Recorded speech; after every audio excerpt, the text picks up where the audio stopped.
ಎಲ್ಲರಿಗೂ ನಮಸ್ಕಾರ. ನನ್ನ ಯೂಟ್ಯೂಬ್ ಚಾನಲ್ಗೆ ಸ್ವಾಗತ. ಆತ್ಮೀಯರೇ ಮತ್ತು ವಿದ್ಯಾರ್ಥಿಗಳೇ, ನಾನು ಉಡುಪಿ ದೊಡ್ಡನಗುಡ್ಡೆಯ ವಾಸಂತಿ ಅಂಬಲ್ಪಾಡಿ. ವಿದ್ಯಾರ್ಥಿಗಳೇ ಹಾಗೂ ಆತ್ಮೀಯರೇ, ನೀವಿನ್ನೂ ನನ್ನ ಚಾನಲ್ಗೆ ಹೊಸಬರಾಗಿದ್ದಲ್ಲಿ ಮೊದಲು ಸಬ್ಸ್ಕ್ರೈಬ್ ಮಾಡುವುದನ್ನು ಮರೆಯದಿರಿ. ಹಾಗೆ ಒಂದು ಲೈಕ್ ಕೊಡಿ, ಕಮೆಂಟ್ ಮಾಡಿ ಮತ್ತು ನಿಮ್ಮ ಸ್ನೇಹಿತರಿಗೂ ಕೂಡ ಶೇರ್ ಮಾಡಿ. ವಿದ್ಯಾರ್ಥಿಗಳೇ, ಇಂದಿನ ವಿಡಿಯೋದಲ್ಲಿ ನಾವು ಡಾಕ್ಟರ್ ನಿರಂಜನ ವಾನಳ್ಳಿ ಇವರು ಬರೆದ ಬಯಸಿ ಬಯಸಿ ಶಿಕ್ಷಕರಾಗುವ ದಿನ ಬರಲಿ ಅನ್ನುವಂತಹ ಲೇಖನದ ಪ್ರಶ್ನೋತ್ತರವನ್ನು ನೋಡ್ತಾ ಹೋಗೋಣ. ಮೊದಲಿಗೆ ನಾವು ಡಾಕ್ಟರ್ ನಿರಂಜನ ವಾನಳ್ಳಿ ಇವರ ಪರಿಚಯ ನೋಡೋಣ.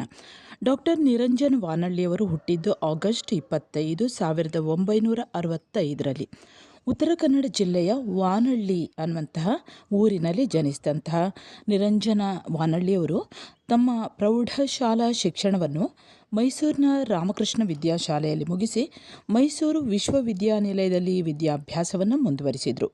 ಪ್ರಸ್ತುತ ಈಗ ಮೈಸೂರು ವಿಶ್ವವಿದ್ಯಾನಿಲಯದ ಸಂವಹನ ಮತ್ತು ಪತ್ರಿಕೋದ್ಯಮ ವಿಭಾಗದಲ್ಲಿ ಪ್ರಾಧ್ಯಾಪಕರಾಗಿ ಸೇವೆ ಸಲ್ಲಿಸಿ ಈಗ ಬೆಂಗಳೂರು ಉತ್ತರ ವಿಶ್ವವಿದ್ಯಾನಿಲಯದ ಕುಲಪತಿಯಾಗಿ ಕಾರ್ಯನಿರ್ವಹಿಸ್ತಾ ಇದ್ದಾರೆ.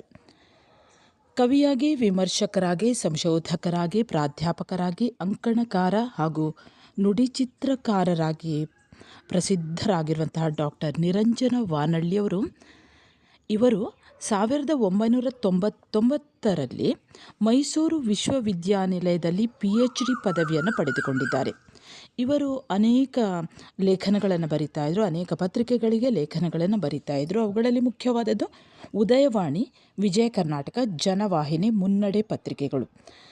ಹಾಗೆ ಅನೇಕ ಕೃತಿಗಳನ್ನು ಕೂಡ ಇವರು ಪ್ರಕಟಿಸಿದ್ದಾರೆ. ಅವುಗಳಲ್ಲಿ ಮುಖ್ಯವಾದದ್ದು ಸುದ್ದಿಯಷ್ಟೇ ಅಲ್ಲ, ಸೋಜಿಗದ ಚೆಲುವೆಯರು, ಎರಡು ದಡಗಳ ನಡುವೆ, ಮುಗಿದಷ್ಟು ನೆನಪುಗಳು, ಪ್ರೀತಿಗೆಷ್ಟು ಮುಖಗಳು, ಫಿಲಾನ್ಸ್ ಪತ್ರಿಕೋದ್ಯಮ, ಹುಡುಗಾಟದ ಹೊತ್ತು, ಆ ಕ್ಷಣದ ನೋಟ, ಇವು ಅವರ ಪ್ರಸಿದ್ಧವಾದಂತಹ ಕೃತಿಗಳು.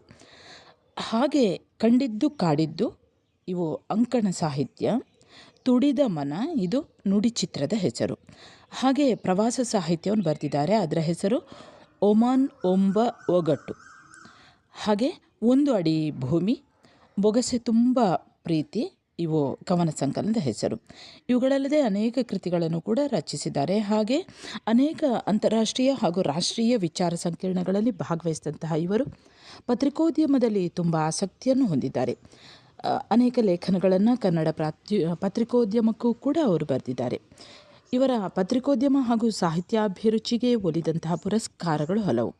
1993ರಲ್ಲಿ ಕರ್ನಾಟಕ ಸಾಹಿತ್ಯ ಅಕಾಡೆಮಿಯ ಬಹುಮಾನ, 1998ರಲ್ಲಿ ಉಗ್ರಾಣ ಪ್ರಶಸ್ತಿ, 2002ರಲ್ಲಿ ಗೋರೂರು ಪ್ರಶಸ್ತಿ, 2006ರಲ್ಲಿ ಕರಾವಳಿ ಪ್ರತಿಷ್ಠಾನ ಪ್ರಶಸ್ತಿ, ಹಾಗೆ 2010ರಲ್ಲಿ ಶಿವಮೊಗ್ಗ ಕರ್ನಾಟಕ ಸಂಘ ಪ್ರಶಸ್ತಿ, 2010ರಲ್ಲಿ ಕೃಷ್ಣಾನಂದ ಕಾಮತ್ ಪುರಸ್ಕಾರ ಕೂಡ ಲಭಿಸಿದೆ. ಹಾಗೆ 2016ರಲ್ಲಿ ಲೈಲಾ ಗೋಲ್ಡ್ ಅನ್ನುವಂತಹ ಕಿರುಚಿತ್ರ ಭಾರತ ಸರ್ಕಾರ ಪಂಚಾಯತ್ ರಾಜ್ ವಿಭಾಗದಿಂದ ರಾಷ್ಟ್ರೀಯ ಪ್ರಶಸ್ತಿಯನ್ನು ಪಡೆದಿದೆ. ಇವರು ಹಲವಾರು ಹುದ್ದೆಗಳಲ್ಲಿ ಸಕ್ರಿಯರಾಗಿರುವಂಥ ಡಾಕ್ಟರ್ ನಿರಂಜನ ವಾನಳ್ಳಿಯವರು ಬಹುಮುಖ ಪ್ರತಿಭೆಯಾಗಿದ್ದಾರೆ. ಈಗ ನೀವು ಓದ್ತಾ ಇರುವಂತಹ ಈ ಬಯಸಿ ಬಯಸಿ ಶಿಕ್ಷಕರಾಗುವ ದಿನ ಬರಲಿ ಅನ್ನುವಂಥ ಲೇಖನವನ್ನು ಅವರ ತುಡಿದ ಮನ ಅನ್ನುವಂಥ ಪುಸ್ತಕದಿಂದ ಆಯ್ದುಕೊಳ್ಳಲಾಗಿದೆ. ಸರಿ ವಿದ್ಯಾರ್ಥಿಗಳೇ, ಈಗ ಈ ಲೇಖನಕ್ಕೆ ಸಂಬಂಧಿಸಿದ ಹಾಗೆ 2 ಪ್ರಶ್ನೆಗಳಿವೆ ನೋಡಿ. ಈ 2 ಪ್ರಶ್ನೆಗಳು ಕೂಡ 8 ಅಂಕಕ್ಕೆ ಬರುವಂಥದ್ದು. ಮೊದಲ ಪ್ರಶ್ನೆ ನೋಡಿ, ಶಿಕ್ಷಕರು ವ್ಯವಸ್ಥೆಯ ಭಾಗವಾಗಿ ಬದುಕಬೇಕಾದ ಅನಿವಾರ್ಯತೆಯನ್ನು ನಿರಂಜನ ವಾನಳ್ಳಿಯವರ ಲೇಖನದ ಹಿನ್ನೆಲೆಯಲ್ಲಿ ವಿವರಿಸಿರಿ. 2ನೇ ಪ್ರಶ್ನೆ, ಬಯಸಿ ಬಯಸಿ ಶಿಕ್ಷಕರಾಗುವ ದಿನ ಬರಲಿ ಈ ಲೇಖನದ ಆಶಯವೇನು? ಮೊದಲಿಗೆ ಈ ಪಾಠವನ್ನು ಸ್ವಲ್ಪ ಸರಿಯಾಗಿ ಓದಿಕೊಳ್ಳಿ. ಮಕ್ಕಳ ಉತ್ತರ ನೋಡಿ, ಮಕ್ಕಳ ಬದುಕನ್ನು ರೂಪಿಸುವಂತಹ ಶಿಕ್ಷಕರ ಸ್ಥಿತಿ ಇಂದು ಹಿಂದಿನ ಹಾಗೆ ಇಲ್ಲ. ಅಂದರೆ ಹಿಂದೆ ಎಲ್ಲ ಮಕ್ಕಳನ್ನು ಪ್ರೀತಿಸಿ ಅರ್ಥ ಮಾಡಿಕೊಳ್ಳುವವರು, ಮಕ್ಕಳೊಂದಿಗೆ ಅನುಭೂತಿ ಹೊಂದುವವರು ಮೇಷ್ಟ್ರುಗಳಾಗಿ ನಮ್ಮ ಮುಂದಿನ ಜನಾಂಗಕ್ಕೆ ದೊರೆಯುತ್ತಾ ಇಲ್ಲ. ಅಂದರೆ ಅಂದಿನ ಶಿಕ್ಷಣ ಮತ್ತು ಇಂದಿನ ಶಿಕ್ಷಣಕ್ಕೂ ತುಂಬ ವ್ಯತ್ಯಾಸ ಇದೆ.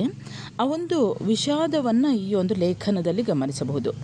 ಶಿಕ್ಷಣ ಸಂಸ್ಥೆಗಳು ವ್ಯಾವಹಾರಿಕ ಕೇಂದ್ರಗಳಾಗ್ತಾ ಇವೆ.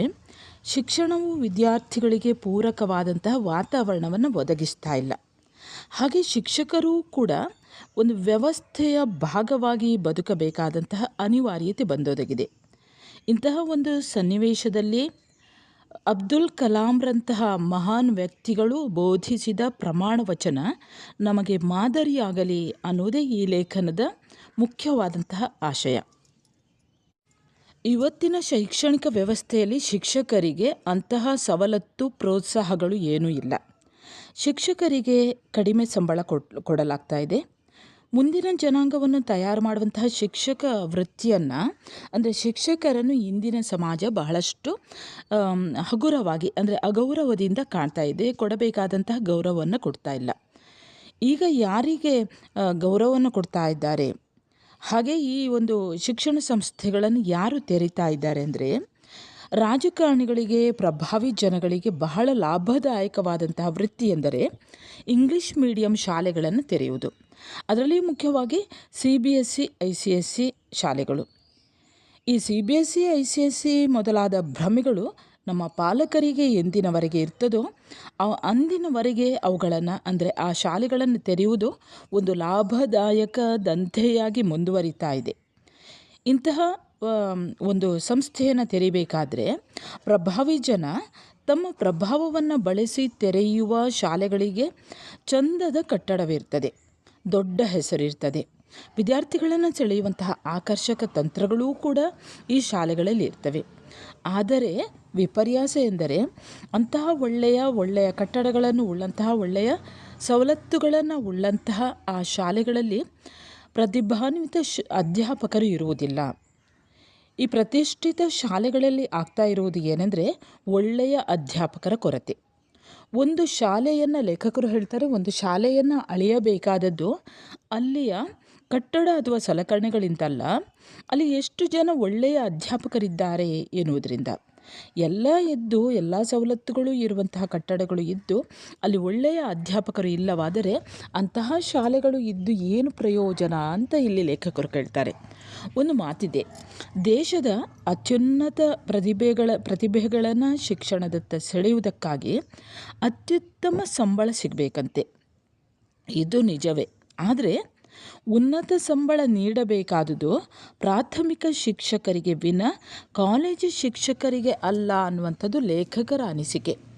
ಅಂದರೆ ಕಾಲೇಜಿನಲ್ಲಿ UGC ಸಂಬಳವನ್ನು ಲಕ್ಷಗಟ್ಟಲೆ ಪಡೆಯುವಂತಹ ಶಿಕ್ಷಕರು ಇರ್ತಾರೆ.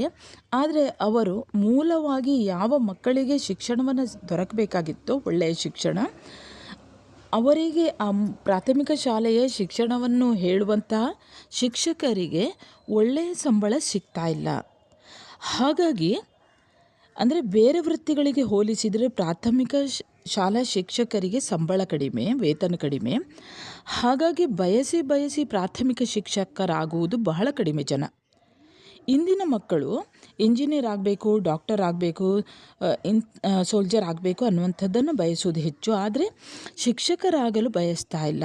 ಕಾರಣ ನಿಮಗೆಲ್ಲ ಗೊತ್ತಿದೆ, ಕಡಿಮೆ ಸಂಬಳ ಅನ್ನುವಂಥದ್ದು. ಚಿಕ್ಕ ಮಕ್ಕಳಲ್ಲೇ ಶಿಕ್ಷಣ ವೃತ್ತಿಯ ಬಗ್ಗೆ ಕೀಳರಿಮೆ ಇದೆ. ತಮ್ಮ ಮಕ್ಕಳು ಶಿಕ್ಷಕರಾಗುವುದು ಕೂಡ ಪಾಲಕರಿಗೆ ಹೆಮ್ಮೆಯ ಸಂಗತಿ ಅಲ್ಲ. ಸಂಬಳ ಕಡಿಮೆ ಇರುವುದರಿಂದ ಇಂದು ಆ ವೃತ್ತಿಗೆ ಗೌರವ ಕಡಿಮೆಯಾಗಿ ಬಿಟ್ಟಿದೆ. ಹಾಗಾಗಿ ಲೇಖಕರು ಹೇಳ್ತಾರೆ, ಮುಂದಿನ ದಿನಗಳಲ್ಲಿ ಬಯಸಿ ಶಿಕ್ಷಕರಾಗುವಂತಹ ದಿನಗಳು ಬರಬೇಕು ಅನ್ನುವಂಥ ಒಂದು ಆಶಯವನ್ನು ವ್ಯಕ್ತಪಡಿಸ್ತಾರೆ. ಹಿಂದಿನಿಂದಲೂ ಕೂಡ ಶಿಕ್ಷಕ ವೃತ್ತಿಗೆ ಸಂಬಳ ಕಡಿಮೆ, ಬಡ ಮಾಸ್ತರು ಎಂಬುದೇ ಅವರಿಗೆ ದೊರೆತ ಅಭಿದಾನ, ಅಂದರೆ ಒಂದು ಪ್ರಶಸ್ತಿ, ಬಿರುದು. ಆದರೆ ಆಗ ಅವರ ಜೀವನ ಕ್ರಮವೇ ಬೇರೆ ಇತ್ತು. ಹಣ ಒಂದೇ ಜೀವನದಲ್ಲಿ ಮುಖ್ಯವೆನಿಸಿದ ದಿನಗಳವು. ಹೀಗಾಗಿ ಸಂಬಳದ ಬಗ್ಗೆ ಲೆಕ್ಕಿಸದೆ ಕಲಿಸುವ ಪ್ರೀತಿಯಿಂದ ಜನ ಈ ವೃತ್ತಿಗೆ ಬರ್ತಾಯಿದ್ರು. ಅಧ್ಯಾಪನವನ್ನು ಜೀವನ ಧರ್ಮವಾಗಿ ಸ್ವೀಕರಿಸಿದರು. ಮಕ್ಕಳ ಮೇಲಿನ ಪ್ರೀತಿಯಿಂದ ಕಲಿಸುವಂತಹ ಕೆಲಸದಲ್ಲಿ ಅವರು ಉಳಿತಾಯಿದ್ರು. ಆದರೆ ಈಗ ಕಾಲ ಬದಲಾಗಿದೆ. ಈಗ ಜನರ ಆಯ್ಕೆ ಅಧ್ಯಾಪನವಲ್ಲ, ಬೇರೆಲ್ಲ ಕೆಲಸವನ್ನು ಹುಡುಕ್ತಾರೆ. ಎಲ್ಲಿಯೋ ಕೆಲಸ ಸಿಗದೇ ಇದ್ದಾಗ ಪ್ರಾಥಮಿಕ ಶಿಕ್ಷಣಕ್ಕೆ, ಅಂದರೆ ಪ್ರಾಥಮಿಕ ಶಿಕ್ಷಕರಾಗಿ ಅವರು ಉಳಿದುಕೊಂಡು ಬಿಡ್ತಾರೆ.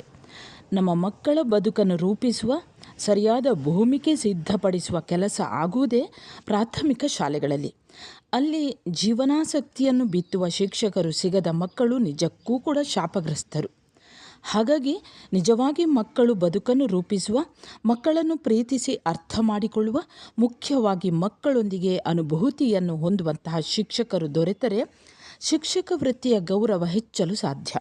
ಅದಕ್ಕೆ ಪೂರಕವಾಗಿ ಸಂಬಳ, ಸಾರಿಗೆ ಹೆಚ್ಚಬೇಕು. ಆಗಲಾದರೂ ಮುಂದಿನ ತಲೆಮಾರಿನವರು ಶಿಕ್ಷಕರಾಗಲು ಹೆಮ್ಮೆಯಿಂದ ಕೈ ಮೇಲೆತ್ತುವಂತಾಗಬಹುದು. ಹೀಗೆ ಶಿಕ್ಷಕ ವೃತ್ತಿಯನ್ನು ಕೀಳರಿಮೆಯಿಂದ ಮೇಲೆತ್ತುವುದು ನಾಗರಿಕ ಸಮಾಜದ ಕರ್ತವ್ಯ ಎಂದು ಲೇಖಕರು ಹೇಳುತ್ತಾರೆ. ಮುಂದೆ 5 ಅಂಕದ ಪ್ರಶ್ನೆ ಇದೆ ನೋಡಿ. ಇದೇ ಪ್ರಶ್ನೆ ಟಿಪ್ಪಣಿಗೂ ಕೊಡಬಹುದು. ಅಬ್ದುಲ್ ಕಲಾಂ ಅವರು ಶಿಕ್ಷಕರಿಗೆ ಬೋಧಿಸಿದ ಪ್ರಮಾಣ ವಚನದ ಅಂಶಗಳು ಯಾವುವು ಅನ್ನುವಂಥದ್ದು. ಅದೇ ಟಿಪ್ಪಣಿಗೂ ಅಬ್ದುಲ್ ಕಲಾಂ ಅವರ ಪ್ರಮಾಣ ವಚನದ ಮುಖ್ಯಾಂಶಗಳು ಅನ್ನುವಂಥದ್ದು. ಸರಿಯಾಗಿ ನೋಡಿಕೊಳ್ಳಿ. 2004ರಲ್ಲಿ ಶಿಕ್ಷಕರ ದಿನಾಚರಣೆಯಂದು ಶಿಕ್ಷಕರ ರಾಷ್ಟ್ರೀಯ ಪ್ರಶಸ್ತಿಗಳನ್ನು ವಿತರಿಸುತ್ತಾ ಅಂದಿನ ರಾಷ್ಟ್ರಪತಿ ಅಬ್ದುಲ್ ಕಲಾಂ ಅವರು ಶಿಕ್ಷಕರಿಗೆ ಬೋಧಿಸಿದಂತಹ ಪ್ರಮಾಣ ವಚನವನ್ನು ಅಕ್ಷರಶಃ ನಮ್ಮ ಶಿಕ್ಷಕರು ಪಾಲಿಸಿದರೆ ನಮ್ಮ ಶಿಕ್ಷಣ ಕ್ಷೇತ್ರದ ಬಹುತೇಕ ಸಮಸ್ಯೆಗಳಿಗೆ ಪರಿಹಾರ ಸಿಗುತ್ತದೆ ಎಂಬುದು ಲೇಖಕರ ಅನಿಸಿಕೆ. ಈ ಪ್ರಮಾಣ ವಚನದ ಅಂಶಗಳು ಹೀಗಿವೆ. ಮೊದಲನೆಯದು, ಬೋಧನೆ ನನ್ನ ಉಸಿರು. ಎರಡನೆಯದು, ಪಾಠಕ್ಕೆ ಅತ್ಯುಚ್ಚ ಸ್ಥಾನ ನೀಡುವೆ. ಮೂರನೆಯದು, ಬೋಧನೆಗಾಗಿ ನನ್ನ ಜೀವನ ಮುಡಿಪಾಗಿಡುವೆ. ನಾಲ್ಕನೆಯದು, ಬಹುಸಂಖ್ಯಾತ ವಿದ್ಯಾರ್ಥಿಗಳು ಉತ್ತಮ ಸಾಧನೆ ತೋರುವಂತಾದರೆ ಮಾತ್ರ ನಾನು ಉತ್ತಮ ಶಿಕ್ಷಕ. ಐದನೆಯ ಅಂಶ, ಯುವ ಜನತೆಯಲ್ಲಿ ಸಾಹಸ ಪ್ರವೃತ್ತಿ ಉದ್ದೀಪಿಸುತ್ತೇನೆ, ಅಂದರೆ ಹೆಚ್ಚಿಸುತ್ತೇನೆ. ಆರನೇ ಅಂಶ, ವಿದ್ಯಾರ್ಥಿಗಳಿಗೆ ಮಾದರಿಯಾಗುವಂತೆ ನನ್ನ ಬದುಕು ರೂಪಿಸುವೆ. ಏಳನೇ ಅಂಶ, ವಿದ್ಯಾರ್ಥಿಗಳಲ್ಲಿ ಪ್ರಶ್ನೆ ಮಾಡುವ ಮತ್ತು ಸಂಶೋಧನಾ ಪ್ರವೃತ್ತಿ ಬೆಳೆಸುವೆ. ಎಂಟನೇ ಅಂಶ, ಜಾತಿ, ಧರ್ಮ, ಭಾಷೆ, ಭೇದ ಭಾವ ಮೀರಿ ಎಲ್ಲ ವಿದ್ಯಾರ್ಥಿಗಳನ್ನು ಸಮಾನವಾಗಿ ಕಾಣುವೆ. ಕೊನೆಯ ಅಂಶ, ವಿದ್ಯಾರ್ಥಿಗಳಿಗೆ ಉತ್ತಮ ಗುಣಮಟ್ಟದ ಶಿಕ್ಷಣ ದೊರೆಯಲು ಶಕ್ತಿ ಮೀರಿ ಯತ್ನಿಸುವೆ. ಇವು ಕಲಾಂ ಬೋಧಿಸಿದ ಪ್ರಮಾಣ ವಚನ ಶಿಕ್ಷಕರಿಗೆ ಮಾದರಿಯಾಗಬೇಕಿದೆ. ಇನ್ನು 1 ಅಂಕದ ಪ್ರಶ್ನೆ ನೋಡಿ. ಬಯಸಿ ಬಯಸಿ ಶಿಕ್ಷಕರಾಗುವ ದಿನ ಬರಲಿ. ಈ ಲೇಖನವನ್ನು ಬರೆದವರು ಯಾರು? ಉತ್ತರ, ಡಾಕ್ಟರ್ ನಿರಂಜನ ವಾನಳ್ಳಿ. ಎರಡನೇ ಪ್ರಶ್ನೆ, ಬಯಸಿ ಬಯಸಿ ಶಿಕ್ಷಕರಾಗುವ ದಿನ ಬರಲಿ. ಈ ಲೇಖನದ ಆಶಯವೇನು? ಉತ್ತರ, ಶಿಕ್ಷಕ ವೃತ್ತಿ ಕೀಳರಿಮೆಯಿಂದ ದೂರವಾಗಿ ಆ ವೃತ್ತಿಗೆ ಗೌರವ ಹೆಚ್ಚಬೇಕು ಎನ್ನುವುದೇ ಆಶಯ. ಮೂರನೇ ಪ್ರಶ್ನೆ, ಪ್ರಭಾವಿ ಜನರಿಗೆ ಬಹಳ ಲಾಭದಾಯಕ ವೃತ್ತಿ ಯಾವುದು? ಉತ್ತರ, ಇಂಗ್ಲಿಷ್ ಮೀಡಿಯಂ ಶಾಲೆ ತೆರೆಯುವುದು. ನಾಲ್ಕನೇ ಪ್ರಶ್ನೆ, ಇಂಗ್ಲಿಷ್ ಮೀಡಿಯಂ ಶಾಲೆಗಳ ಆಕರ್ಷಕ ತಂತ್ರ ಯಾವುದು? ಉತ್ತರ, ಸುಂದರ ಕಟ್ಟಡ, ದೊಡ್ಡ ಹೆಸರು. ಐದನೇ ಪ್ರಶ್ನೆ, ಪ್ರತಿಭಾವಂತ ಶಿಕ್ಷಕರು ಯಾವ ಶಾಲೆ ಸೇರುತ್ತಾರೆ? ಉತ್ತರ, ಸರಕಾರಿ ಶಾಲೆ ಸೇರುತ್ತಾರೆ. ಆರನೇ ಪ್ರಶ್ನೆ, ಸರ್ಕಾರಿ ವ್ಯವಸ್ಥೆಗೆ ಸೇರಿಕೊಳ್ಳದವರು ಯಾವ ಶಾಲೆ ಸೇರುತ್ತಾರೆ? ಉತ್ತರ, ಖಾಸಗಿ ಶಾಲೆ ಸೇರುತ್ತಾರೆ. ಏಳನೇ ಪ್ರಶ್ನೆ, ಲೇಖಕರ ಪ್ರಕಾರ ಅತ್ಯುತ್ತಮ ಸಂಬಳ ಸಿಗಬೇಕಾದದ್ದು ಯಾರಿಗೆ? ಉತ್ತರ, ಪ್ರಾಥಮಿಕ ಶಿಕ್ಷಕರಿಗೆ. ಎಂಟನೇ ಪ್ರಶ್ನೆ, ಶಿಕ್ಷಕರಿಗೆ ದೊರೆತ ಅಭಿದಾನ ಯಾವುದು? ಉತ್ತರ, ಬಡ ಮಾಸ್ತರರು. ಒಂಬತ್ತನೇ ಪ್ರಶ್ನೆ, ಮಕ್ಕಳ ಬದುಕನ್ನು ರೂಪಿಸುವವರು ಯಾರು? ಉತ್ತರ, ಶಿಕ್ಷಕರು. ಕೊನೆಯ ಪ್ರಶ್ನೆ, ಶಿಕ್ಷಕರಿಗೆ ಪ್ರಮಾಣ ವಚನ ಬೋಧಿಸಿದವರು ಯಾರು? ಉತ್ತರ, ರಾಷ್ಟ್ರಪತಿ ಅಬ್ದುಲ್ ಕಲಾಂ. ಸರಿ ವಿದ್ಯಾರ್ಥಿಗಳೇ, ಡಾಕ್ಟರ್ ನಿರಂಜನ ವಾನಳ್ಳಿ ಇವರು ಬರೆದಂತಹ ಬಯಸಿ ಬಯಸಿ ಶಿಕ್ಷಕರಾಗುವ ದಿನ ಬರಲಿ ಅನ್ನುವಂತಹ ಲೇಖನದ ಪ್ರಶ್ನೋತ್ತರಗಳು ಮುಕ್ತಾಯವಾಗ್ತದೆ. ನಿಮ್ಮಲ್ಲೇ ಇದನ್ನು ಕೇಳ್ತಾ ಇರುವಂತಹ ನಿಮ್ಮಲ್ಲಿ ಯಾರಿಗಾದರೂ ಉಪಯೋಗವಾಗಲಿ ಅನ್ನುವಂತಹ ದೃಷ್ಟಿಯಿಂದ ಈ ಒಂದು ವಿಡಿಯೋವನ್ನು ಪ್ರಸ್ತುತಪಡಿಸ್ತಾ ಇದ್ದೇನೆ. ಸರಿ ವಿದ್ಯಾರ್ಥಿಗಳೇ, ಮುಂದೆ ಹೊಸದೊಂದು ವಿಷಯದೊಂದಿಗೆ ಮತ್ತೆ ಬರುತ್ತೇನೆ. ಅಲ್ಲಿಯವರೆಗೆ ಶುಭವಾಗಲಿ.